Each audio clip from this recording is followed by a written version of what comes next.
اللہ عنہما کا یہی مسئلہ ہے۔ تیسری رائے جس پر جمہور صحابہ اور تابعین ہیں وہ یہ ہے کہ ان میں کوشش کرے کہ یہ معلوم کرے ان میں حق پر کون ہے، جو حق پر ہو اس کا ساتھ دے، الگ ہو کے نہ بیٹھے، بلکہ یہ دیکھے ان میں حق پر ہے کون، جو حق پر ہے اس کا ساتھ دے۔ تو جمہور صحابہ اور تابعین اسی کے قائل ہیں، اور ان حضرات نے استدلال کیا قرآن کریم کی جو آیت ہے کہ اگر مسلمانوں کی دو جماعتوں میں ٹکراؤ ہو، اختلاف ہو، فَأَصْلِحُوا بَيْنَهُمَا، تو ان میں صلح کراؤ۔ پہلی کوشش تو یہ ہونی چاہیے فَإِن بَغَتْ إِحْدَاهُمَا عَلَى الْأُخْرَى، اگر ان میں سے ایک جماعت دوسری جماعت پر سرکشی پر آمادہ ہو جائے، لڑنے مرنے پر تیار ہو جائے، فَقَاتِلُوا الَّتِي تَبْغِي، تو جو باغی ہیں ان کے مقابلے پر لڑائی کرو، یعنی جو حق پر ہے ان کا ساتھ کرو، حَتَّى تَفِيءَ إِلَىٰ أَمْرِ اللَّهِ، یہاں تک کہ یہ اللہ کے حکم کی طرف آ جائے، یعنی شریعت کی بات ماننے لگے اور خلاف شرع جو کام کرنے پر آمادہ ہوئے اس کو ترک کر دیں۔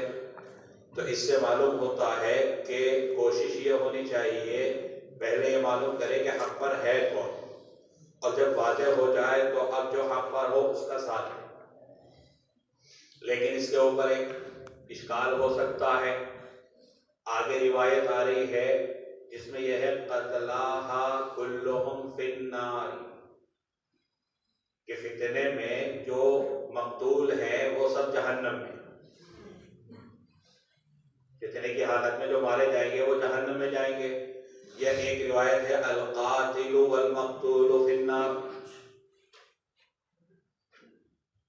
تو یہاں تو مسلمانوں کی دو جماعتوں میں فتنہ ہے، تو کیسے ان میں سے ایک کے ساتھ دے گا، اور جب ساتھ دے گا تو ظاہر سی بات ہے روایت کے اندر تو یہ ہے کہ فتنے میں جو مارا جائے گا وہ سب جہنمی ہے۔ تو اس کا جواب حضرت گنگوہی نے یہ دیا کہ فتنہ اس وقت فتنہ ہے جب تک یہ تحقیق نہ ہو کہ ان میں حق پر کون ہے۔ یہ تحقیق کیے بغیر آپ ان میں سے کسی ایک کے ساتھ شریک ہو گئے، کیونکہ اب آپ کا شرکت کرنا یہ حق کے لیے نہیں، اور جب حق کے لیے نہیں اب اگر مارا گیا تو قتلها فی النار، تو ایسا آدمی جہنم میں جائے گا، اور یہ وعید اس کے اوپر ثابت آئی۔ اور اگر اس نے تحقیق کر لی اور تحقیق کرنے کے بعد اس کا فیصلہ یہ ہے کہ یہ جماعت حق پر ہے، اب اس کی طرف سے وہ شریک ہوا اور فرض کیجیے مارا گیا، تو اس پر یہ وعید ثابت نہیں آتی۔ حضرات صحابہ کرام کے مشاجرات کی بھی حقیقت یہی کہ جن صحابہ نے جس جماعت کو حق پر سمجھا، جیسے حضرت علی اور حضرت معاویہ کے درمیان ہوا، دونوں طرف سے صحابہ ہیں، تو اب جنہوں نے حضرت علی کو حق پر سمجھتے ہوئے ان کا ساتھ دیا، اگر فرض کیجیے کہ وہ دنیا سے رخصت ہو گئے، بہت سے صحابہ کرام شہید ہوئے، تو وہ اس وعید کے مستحق نہیں، ان پر یہ وعید ثابت نہیں آتی، یا حضرت معاویہ کی طرف سے جو شہید ہوا ان پر یہ وعید ثابت نہیں آتی۔ تو جو مشاجرات صحابہ ہیں وہ اسی وجہ سے ہے کہ انہوں نے جس کو حق سمجھا اس کا ساتھ دیا، اور جب حق سمجھ کر ساتھ دیا، اور جمہور صحابہ اور تابعین قرآن کریم کی آیت کی وجہ سے یہی مسلک اختیار کرتے ہیں، تو گویا ان کے اوپر جہنمی ہونے کا یا ان کے اوپر اس وعید کے صادق آنے کا اعتراض نہیں ہوگا۔ اس روایت کے اندر حضرت ابو بکر رضی اللہ تعالیٰ عنہ فرماتے ہیں کہ حضور صلی اللہ علیہ وسلم نے فرمایا کہ ان قریب فتنے سامنے آئیں گے، اب جو آدمی فتنے سے جتنا دور ہوگا وہ اتنا بہتر ہوگا۔ اس کو مثال سے سمجھایا کہ ایک آدمی لیٹا ہوا ہے تو وہ کھڑے کے مقابلے میں بہتر ہے، کیونکہ کھڑے ہونے میں کسی نہ کسی شرکت کا احتمال ہے، لیکن لیٹے کے اندر بالکل احتمال نہیں۔ اور جو کھڑا ہے وہ پیدل چلنے والے سے بہتر ہے، کیونکہ چلنے والے کے اندر پھر بھی کچھ شرکت کا زیادہ احتمال ہے، وہ مقابلے قائم کے۔ اور پیدل چلنے والے کے مقابلے میں دوڑنے والا یہ زیادہ بہتر ہے، کیونکہ جو تیز دوڑے گا فتنے کی طرف تو اس کا مطلب شرکت جو ہے وہ زیادہ ہو جائے گی۔ تو اگر یہ کہ جو فتنے سے جتنا زیادہ دور ہوگا وہ اتنا بہتر ہوگا۔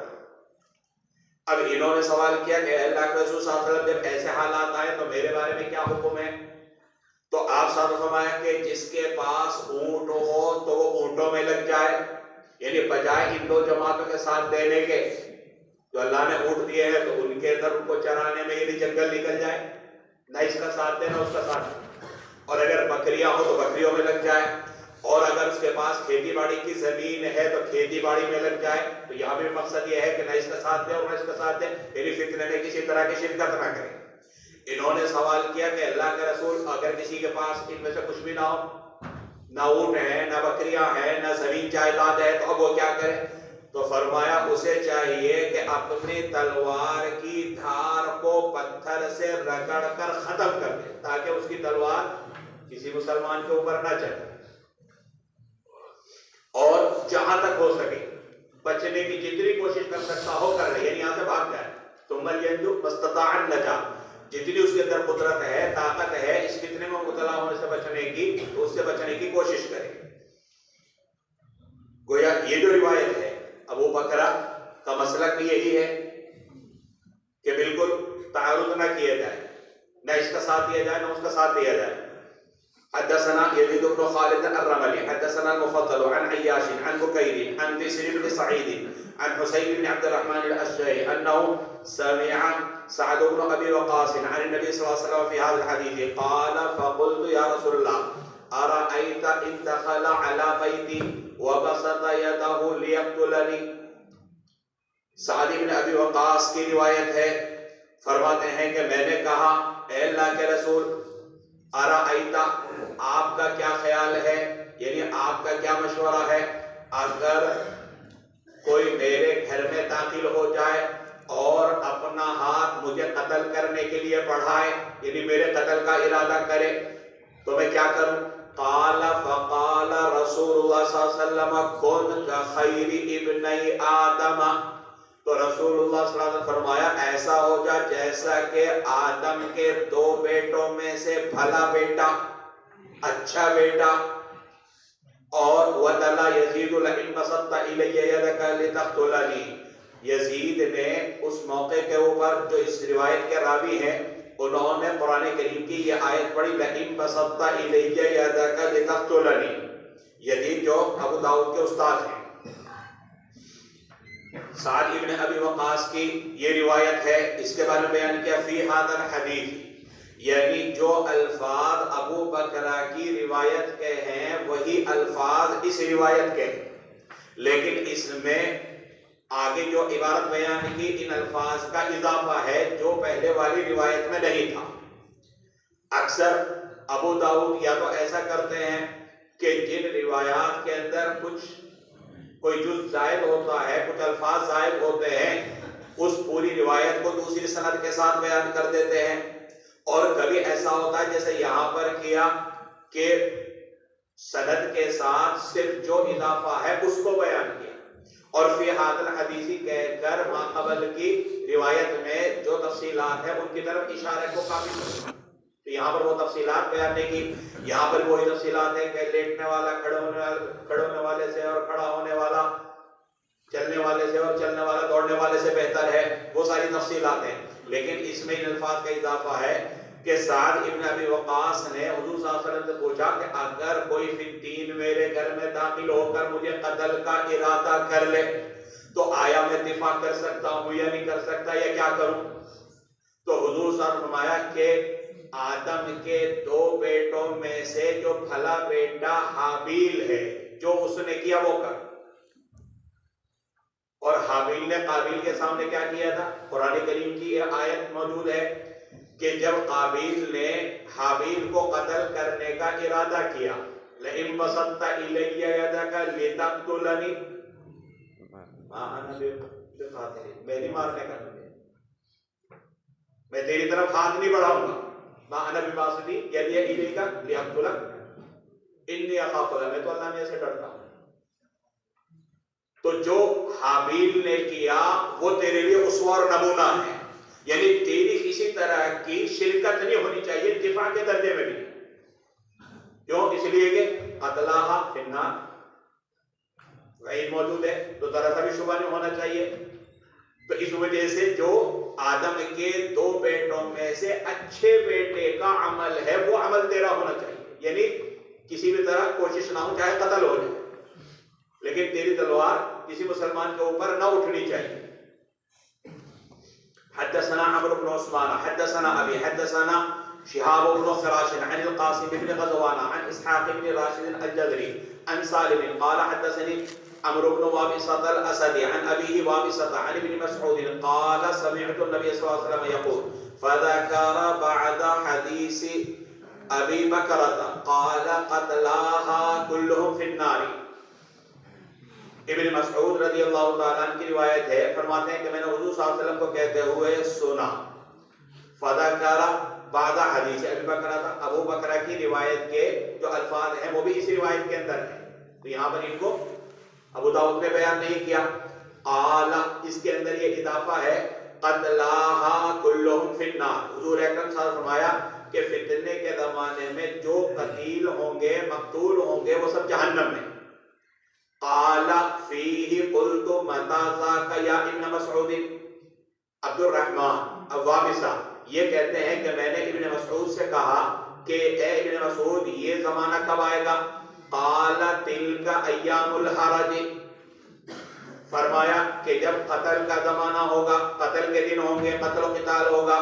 حیث لا یأمن الرجل جلیسہ، کہ ساتھی اپنے ساتھی سے معمول نہیں ہوگا. قلت فما تأمرنی ان ادرکنی ذلک الزمان. اب وابصہ کہتے ہیں کہ میں نے ابن مسعود سے پوچھا کہ اگر میں وہ زمانہ پاؤں تو مجھے کیا کرنا چاہیے؟ قال تکف لسانک ویدک. فرمایا کہ اپنی زبان اور اپنے ہاتھ کو روک لے. وتکون حلزا من احلاس بیتک، اور گھر کے ٹاٹ میں سے ایک ٹاٹ ہو جا. فلما قتل عثمان طار قلبی مطارتا. جب حضرت عثمان کو شہید کیا گیا تو میرے دل میں خیال آیا. فرکبت حتی اتیت دمشق، میں سوار ہو کر دمشق آیا. فلقیت خریب بن فاتق، خریب ابن فاتق سے ملاقات ہوئی. فحدثتہ، میں نے ان سے بیان کیا، یعنی ابن مسعود کی حدیث کو. فحلف بالله الذي لا اله الا هو لسمعه من رسول الله صلی اللہ علیہ وسلم كما حدثني ابن مسعود. انہوں نے اللہ کی قسم کھا کر کہا کہ انہوں نے بھی حضور سے ایسا ہی سنا جیسا کہ ابن مسعود نے اس کو بیان کیا. وابصہ یہ کہتے ہیں کہ میں نے ابن مسعود رضی اللہ تعالیٰ عنہ کو یہ کہتے ہوئے سنا. کیا کہتے ہوئے سنا؟ کہ بیٹھنے والا بہتر ہے کھڑے ہونے والے سے، کھڑا ہونے والا پیدل چلنے والے سے. جو تفصیلات ابو بکرہ کی روایت میں ہے وہ یہاں پر بھی ہیں. اس میں یہ اضافہ ہے کہ حضور صلی اللہ علیہ وسلم نے قتلاها كلهم في النار، کہ حضور نے فرمایا قتلاها کی ضمیر راجع ہے فتنے کی طرف، کہ فتنے میں جو قتیل ہوں گے وہ سب کے سب جہنم کے اندر ہیں. وابصہ کہتے ہیں کہ میں نے پھر ابن مسعود سے پوچھا کہ یہ زمانہ کب آئے گا؟ تو فرمایا جب ایام حرج یعنی قتل عام شروع ہو جائے گا، ایک مسلمان دوسرے مسلمان کو مارے گا. اور حرج کی تفصیل ما قبل میں گزر چکی، القتل. اور وہ ایسا زمانہ ہوگا کہ آدمی اپنے برابر میں بیٹھے ہوئے پر بھی اعتماد نہیں کرے گا، اسے بھی خطرہ ہوگا کہ یہ میری گردن نہ اڑا دے. انہوں نے پوچھا کہ اب مجھے کیا کرنا چاہیے اگر میں وہ زمانہ پاؤں؟ تو فرمایا کہ اپنی زبان کو بھی قابو میں رکھنا اور اپنے ہاتھ کو بھی قابو میں رکھنا، اور جیسے گھر کا ٹاٹ بے حس بے حرکت ہوتا ہے تو ایسا بن جانا. یعنی ایسا نہ ہو کہ تمہاری تلوار تمہارا ہاتھ اس کے اوپر اٹھ جائے اور تمہاری بھی شرکت ہو جائے اور تم اس وعید کے مستحق ہو جاؤ قتلاها كلهم في النار کے. تو لہذا گھر ایسے بن جانا جیسے گھر کا ایک ٹاٹ ہوتا ہے اور بے حس بے حرکت ہوتا ہے، تو تمہاری طرف سے بھی کسی طرح کی کوئی حرکت اور کسی طرح کا اس کا مقابلہ نہیں ہونا چاہیے. یہ کہتے ہیں کہ جب حضرت عثمان رضی اللہ تعالیٰ عنہ کی شہادت ہوئی تار قلبی مطارتن، مطار ایئرپورٹ کو کہا جاتا ہے، لفظی ترجمہ ہوگا میرا دل ایئرپورٹ پر اڑنے لگا، یہ مراد نہیں، بلکہ میرے دل میں کچھ خیال آنے لگا، کبھی کچھ، یعنی کبھی تو خیال آتا کہ حضرت عثمان کی شہادت ہو گئی تو مجھے تلوار اٹھا کر اب جانا چاہیے مقابلے کا، اور پھر فوراً ابن مسعود نے جو حدیث سنائی حضور صلی اللہ علیہ وسلم کو اس کا خیال آتا، اس کا تقاضا یہ تھا کہ یہ تلوار نہ اٹھاؤں، تو کبھی تو تلوار اٹھانے کا خیال آتا اور کبھی تلوار نہ اٹھانے کا خیال آتا، تو گویا میرا دل اڑنے لگا کا مطلب یہ ہے کہ دل میں کبھی کوئی خیال آتا اور کبھی کوئی خیال آتا۔ اب یہ اسی حالت کے اندر سوار ہو کر دمشق آئے، وہاں پر خریم ابن فاتح سے ملاقات ہوئی اور ان کو بتلایا کہ میں نے ابن مسعود سے سنا اور حضرت عثمان کی شہادت ہو رہی تو کبھی دل میں یہ خیال آ رہا ہے کبھی یہ خیال آ رہا، تو انہوں نے بھی تصدیق کی کہ میں نے بھی حضور صلی اللہ علیہ وسلم سے یہی حدیث سنی ہے، آپ نے جو فرمایا میں نے بھی اس کو سنا ہے، تو اس کی تصدیق ہو گئی، تو فوراً ان کے دل میں جو خیالات آ رہے تھے تو خیالات کو انہوں نے ترک کر دیا۔ حدثنا مسدد حدثنا عبد الوارث ابن سعيد عن محمد بن حجادة عن عبد الرحمن بن ثروان عن حرمل عن ابي موسى الاشعري قال قال رسول الله صلى الله عليه وسلم ان بين يدي الساعه فتنا كقطع الليل المظلم يصبح الرجل فيها مؤمنا ويمسي كافرا ويمسي مؤمنا ويصبح كافرا۔ حضور صلی اللہ علیہ وسلم نے فرمایا کہ قیامت کے قریب فتنے آئیں گے جیسے اندھیری رات کے ٹکڑے، قطع اللیل المظلم، جیسے اندھیری رات کے ٹکڑے، اس میں صبح کو انسان مومن ہوگا اور شام کو کافر، اور شام کو مومن ہوگا تو صبح کو کافر۔ القاعد فیہا خیر من القائم، بیٹھنے والا اس میں کھڑے سے بہتر ہے۔ والماشی فیہا خیر من الساعی، اور پیدل چلنے والا دوڑنے والے سے بہتر ہے۔ فکسروا قصیکم، پس اپنی کمان توڑ دو۔ وقطعوا اوتارکم، اور کمان کے تار توڑ دو، الگ کر دو۔ وقطعوا اوتارکم، اوتار کمان کے اندر جو دھاگا باندھا جاتا ہے، تار باندھا جاتا ہے، اس کو الگ کر دو۔ وَضْرِبُوا سُيُوفَكُمْ بِالْحِجَارَةِ، اور اپنی تلوار پتھر پر مار دو، یعنی اس کی دھار کند کر دو، ختم کر دو۔ فَإِن دَخَلَ عَلَىٰ أَحَدٍ مِّنْكُمْ فَلْيَكُنْ كَخَيْرِ ابْنَيْ آدَمَ، اگر کوئی تم میں سے داخل ہو جائے تمہارے اوپر، اگر کوئی تمہارے اوپر داخل ہو جائے یعنی تمہیں قتل کرنے کے لیے، تو مقابلہ نہ کرنا، بلکہ آدم کے دو بیٹوں میں جو بھلا بیٹا ہے یعنی حابیل ویسا بن جانا، یعنی قتل ہو جانا اپنے بھائی کے ہاتھ، لیکن اپنے مسلمان بھائی کے اوپر تمہاری طرف سے تلوار نہیں اٹھنی چاہیے۔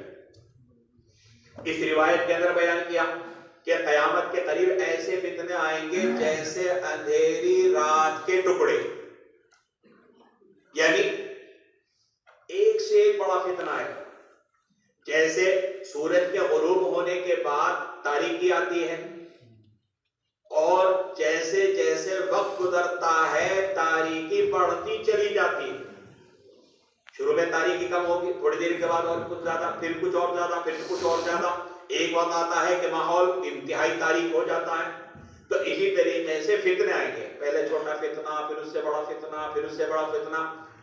اور ایک روایت کے اندر یہ ہے حضور اکرم صلی اللہ علیہ وسلم نے فرمایا کہ ایسا وقت آنے سے پہلے پہلے تیاری کر لو، یعنی اچھے اعمال نامے میں اتنے جمع کر لو،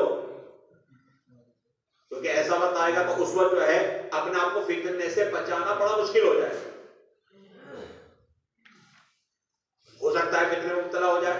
تو اس لیے کوشش کرو کہ اچھے اعمال ہمارے کھاتے کے اندر رہے تاکہ ہمارا کوئی نقصان نہ ہو۔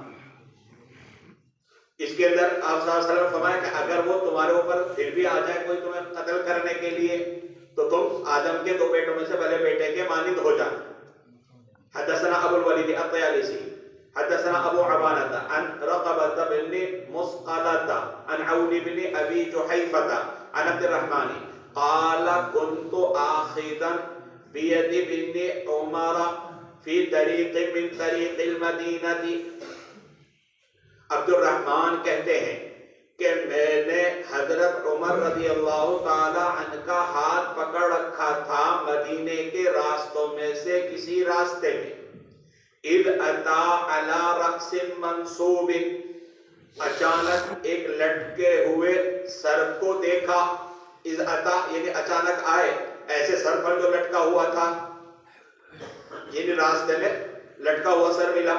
فقال شقی قاتل هذا، فرمایا اس شخص کا قاتل بدبخت ہے. فلما مضى، جب آگے بڑھے، قال وما ارى هذا الا قد شقي، میرا خیال یہ ہے کہ یہ نیچے لکھا ہوا ہے المقتول، مقتول بھی شقی. قاتل کے بارے میں تو کہا کہ وہ تو شقی ہے، تھوڑا آگے بڑھ کے کہا کہ میرا خیال یہ ہے کہ یہ مقتول بھی شقی ہے. سمعت رسول اللہ صلی اللہ علیہ وسلم یقول من مشی الى رجل من امتی لیقتله فلیقل هكذا فالقاتل فی النار والمقتول فی الجنہ. میں نے حضور صلی اللہ علیہ وسلم کو کہتے ہوئے سنا کہ جو میری امت میں سے کسی شخص کو قتل کرنے کے ارادے سے چلے، فلیقل هكذا، اوپر والی روایت میں جو الفاظ ہیں پھر اسی طرح کی بات حضور صلی اللہ علیہ وسلم نے فرمائی کہ بھئی تو آدم کے دو بیٹوں میں سے ایک بیٹا جو بھلا ہے اس کی طرح ہو جانا.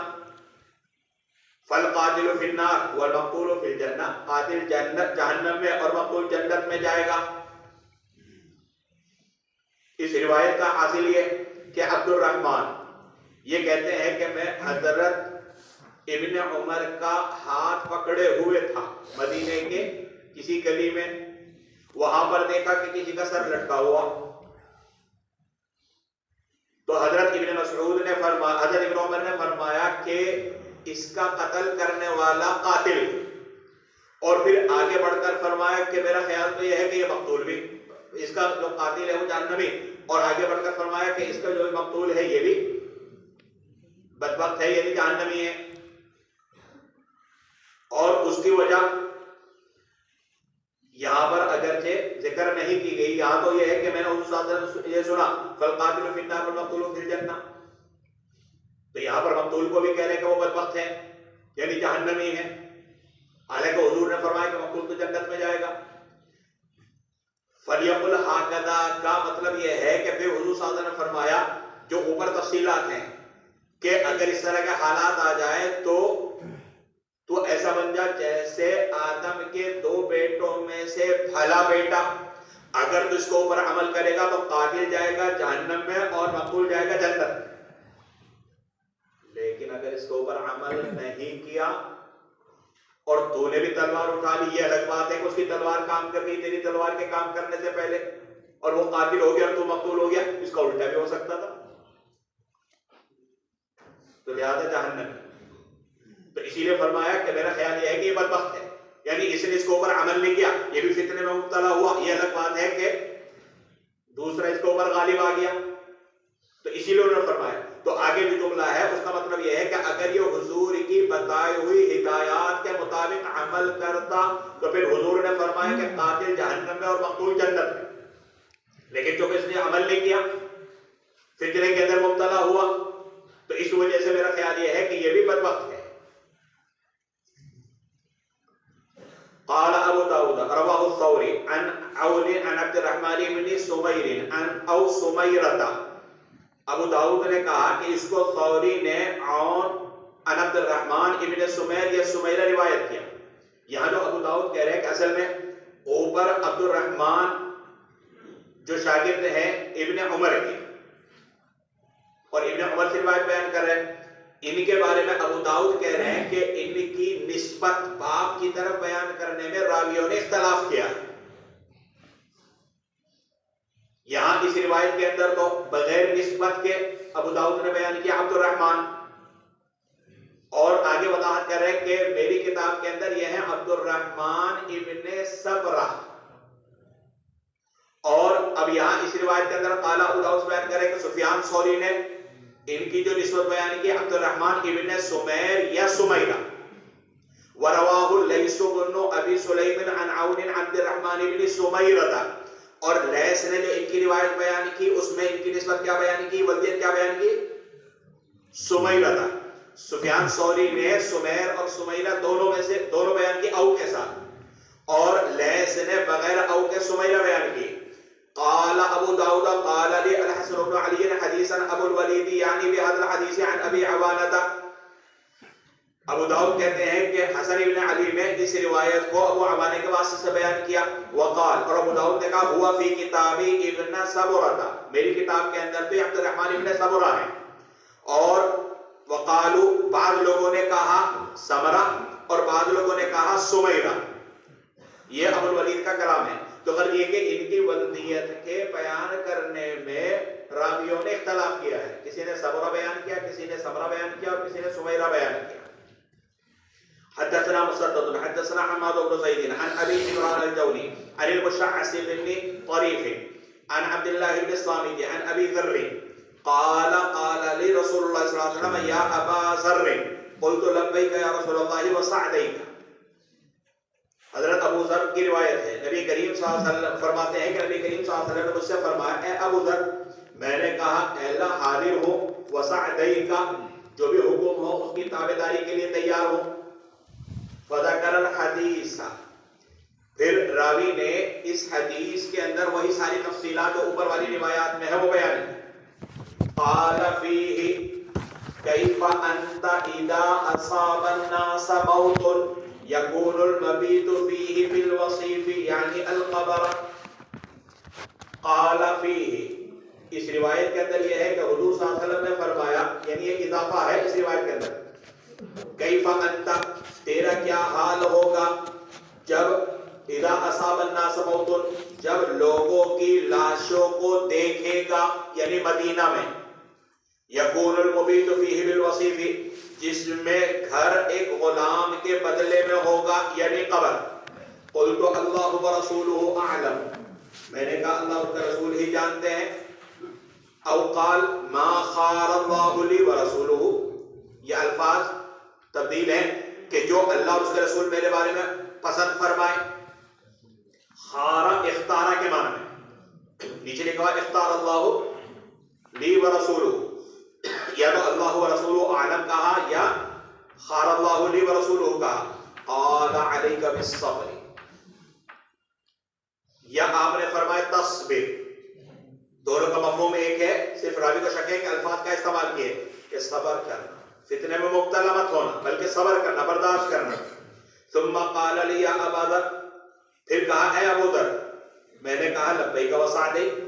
قال كيف انت اذا رايت احجار الزيت قد غرقت بالدم, فرمایا تیرا کیا حال ہوگا جب تو احجار الزید کو خون میں لت پت دیکھے گا, خون میں غرق دیکھے گا, خون میں لت پت دیکھے گا. قلت ما خار اللہ لی ورسولہ, میں نے کہا تو اللہ اس کے رسول حکم فرمائے. قال علیک بمن انت منہ, فرمایا تو جن میں کا ہے انہی میں چلا جا. قال قلت یا رسول اللہ افلا آخذ سیفی فاضعه على عاتقی, میں نے کہا اللہ کے رسول کیا میں تلوار نہ اٹھا لوں اور اپنے کندھے پر رکھ لوں. قال شارکت القوم, فرمایا تو پھر قوم کے ساتھ شریک ہو جائے گا فتنے میں. اذا قال, جب یہ بات کہی, قلت, میں نے کہا فما تأمرنی, میرے بارے میں کیا حکم ہے. قال تلزم بیتک, فرمایا اپنے گھر کو لازم پکڑ. قال قلت فإن دخل علی بیتی, میں نے کہا اگر کوئی شخص میرے گھر میں داخل ہو گیا. قال فإن خشیت ان یبہرک شعاع السیف فألق ثوبک علی وجہک یبوء باسمک واسمہ, فرمایا اگر تجھے تلوار کی چمک سے خوف ہو تو اپنے چہرے پر کپڑا ڈال لے, وہ لوٹے گا تیرے اور اپنے گناہ کے ساتھ. قال ابو داؤد لم يذكر المشعث في هذا الحديث غير حماد بن زيد, ابو داؤد نے کہا کہ مشعث کا ذکر اس حدیث میں حماد کے علاوہ کسی نے نہیں کیا. ابو ذر غفاری رضی اللہ تعالیٰ عنہ کی روایت ہے, اس میں یہ اضافہ ہے کہ حضور صلی اللہ علیہ وسلم نے ان کو آواز دی تو انہوں نے کہا لبیک وسعدیک. پھر حضور صلی اللہ علیہ وسلم نے فرمایا کہ تیرا کیا حال ہوگا کہ جب تو دیکھے گا کہ مدینہ میں لاشیں پڑی ہوئی ہیں، اور یقول المبیت فیہ بالوصیف، اور ایک گھر ایک غلام کے بدلے میں ہوگا. یعنی اس کا ایک مفہوم تو یہ ہے کہ مدینہ منورہ کے اندر اتنا قتل عام ہوگا کہ جگہ تنگ پڑ جائے، اور ایک قبر کے لیے بھی بغیر خریدے دفن کرنے کی جگہ نہیں ملے گی. قبر کی جگہ خریدنے کے لیے بھی غلام دینا پڑے گا تب جگہ ملے گی. اتنی تنگی ہو جائے گی. ایک مطلب تو یہ ہے. دوسرا مطلب یہ ہے کہ لاشوں کی کثرت کی وجہ سے قبر کھودنے والے کا بھی دماغ آسمان پر ہو جاتا ہے، تو وہ قبر کھودنے کا ایک غلام لے گا. ایک قبر کھودنے کی اجرت ایک غلام لے گا. یہ مطلب یہ ہے کہ اتنا قتل عام ہوگا کہ گھر خالی ہو جائیں گے، اور گھر اتنے سستے ہو جائیں گے کہ ایک غلام کے بدلے میں پورا پورا گھر مل جائے گا. یہ تینوں مفہوم اس کے نکلتے ہیں. انہوں نے کہا کہ مجھے کیا معلوم کیا ہوگا، اللہ اس کا رسول ہی بہتر جانتا ہے. اب مجھے کیا کرنا چاہیے؟ تو حضور فرمایا علیک بالصبر، ایسے موقع پر تو صبر کرنا، ایسا نہ ہو کہ تو بھی ان کے ساتھ شریک ہو جا. جیسے کہ اگلے جملے سے اس کی وضاحت ہو رہی. پھر آپ نے ان کو آواز دی، انہوں نے پھر کہا لبیک و سعدیک. تو آپ نے فرمایا تیرا کیا حال ہوگا کہ جب تو احجار الزید کو خون میں لت پت دیکھے گا. احجار الزید یہ مدینہ میں ایک مقام کا نام ہے، اور اس روایت میں جس فتنہ اور جس قتل عام کا اور لاشوں کے ڈھیر کا تذکرہ ہے، اس سے مراد ہے واقعہ حرہ. واقعہ حرہ ما قبل میں اس کا ذکر آ چکا ہے کتاب الجہاد کے اندر. اور واقعہ حرہ پیش آیا تھا 63 ہجری میں. حضرت حسین رضی اللہ تعالی عنہ کی شہادت ہوئی 61 ہجری میں، اور واقعہ حرہ پیش آیا 63 ہجری میں. وجہ یہ تھی کہ حضرت عبداللہ ابن زبیر رضی اللہ عنہ نے یزید کے ہاتھ بیعت کرنے سے انکار کر دیا تھا، اور حضرت عبداللہ ابن زبیر مدینہ چھوڑ کر مکہ چلے گئے تھے. مکے والوں نے حضرت عبداللہ ابن زبیر کا ساتھ دیا. ادھر مدینے والوں کو بھی یزید کی اس حرکت سے کہ مدینہ مکہ پر اس نے کئی بار چڑھائی کا ارادہ کیا لیکن ناکام ہوا، تو مدینے والوں کے دل کھٹے ہو گئے اس کی طرف سے. انہوں نے بھی جو بیعت کی تھی وہ توڑ دی، اور جو بنو امیہ کے لوگ مدینہ میں تھے ان کا محاصرہ کر لیا. وہاں یزید کی طرف سے مروان حاکم تھا، اس نے یزید کو مدینہ کے احوال لکھے کہ ہمارا چاروں طرف سے محاصرہ ہو چکا ہے اور حالات بہت خراب ہو چکے ہیں، تو مدد کے لیے فوج بھیجیے. ایک قول کے مطابق 12,000 اور ایک قول کے مطابق 20,000 کا لشکر یزید نے مسلم ابن عقبہ کی قیادت میں مدینہ بھیجا، اور یہ ہدایت کی تھی کہ 3 دن تک مدینہ والوں کو سمجھانا، اگر نہ سمجھے تو مٹا دینا. 3 دن مدینہ منورہ کے اندر قتل عام ہوا.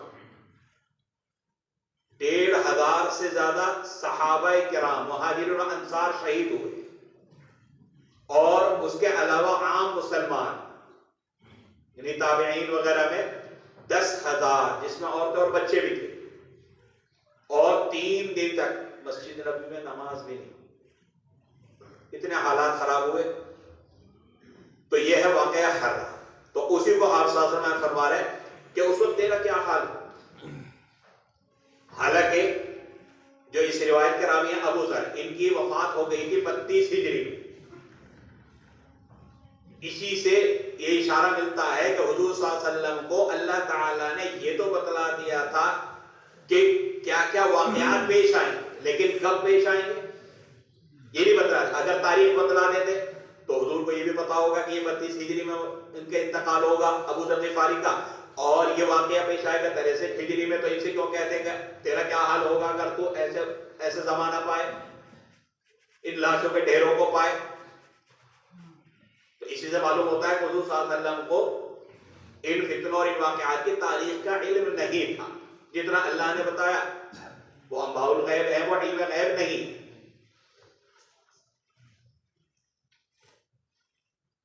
اسی کو یہاں پر بیان کیا احجار الزیت، تو گویا یہ مدینہ کے قریب ایک مقام کا نام ہے، اور وہ ہم کی زمین ایسی کالی ہے جیسے زیتون مل دیا گیا ہو، اسی وجہ سے جو کہ پتھریلی زمین ہے تو کہا جاتا ہے احجار الزیت۔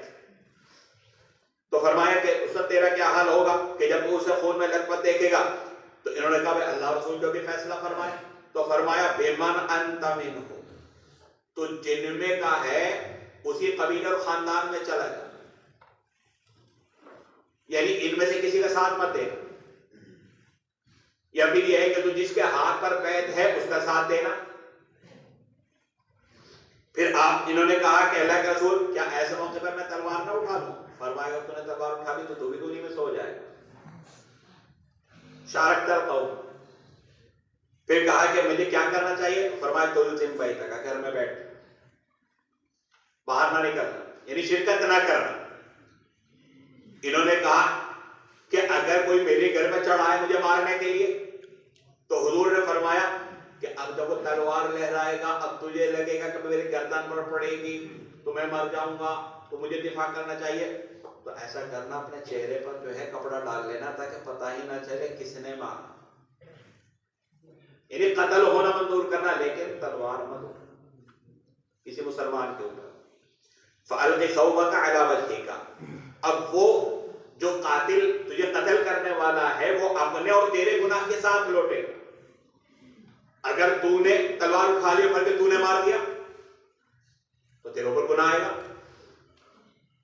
تو قتل ہونا منظور کر لینا لیکن تلوار مت اٹھانا، وہ اپنے اور تیرے گناہ کے ساتھ لوٹے گا۔ پہلے بھی اس کے اوپر بات گزر چکی کہ بِإِثْمِكَ سے مراد ہے کہ قاتل نے قتل کا جو گناہ اپنے ذمے لیا ہے، پہلے جو گناہ تھے وہ بھی اس کے ذمے رہے اور ایک نیا گناہ اس کے ذمے آ گیا۔ یا بِإِثْمِكَ سے مراد یہ ہے کہ اس نے تجھے ناحق قتل کیا، اور اس سے پہلے اگر زندگی میں تجھ سے کوئی گناہ ہوئے ہوں گے تو شہید ہونے کی وجہ سے اللہ تعالیٰ ان کو معاف کر دے، تو گویا وہ تیرے گناہ کے ختم ہونے کا ذریعہ بن گئے۔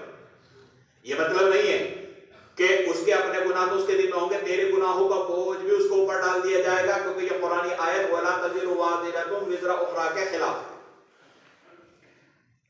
تو یا تو قتل کا گناہ لے کر جائے گا یا یہ ہے کہ تیرے گناہ کی معافی کا واسطہ اور ذریعہ بن جائے گا۔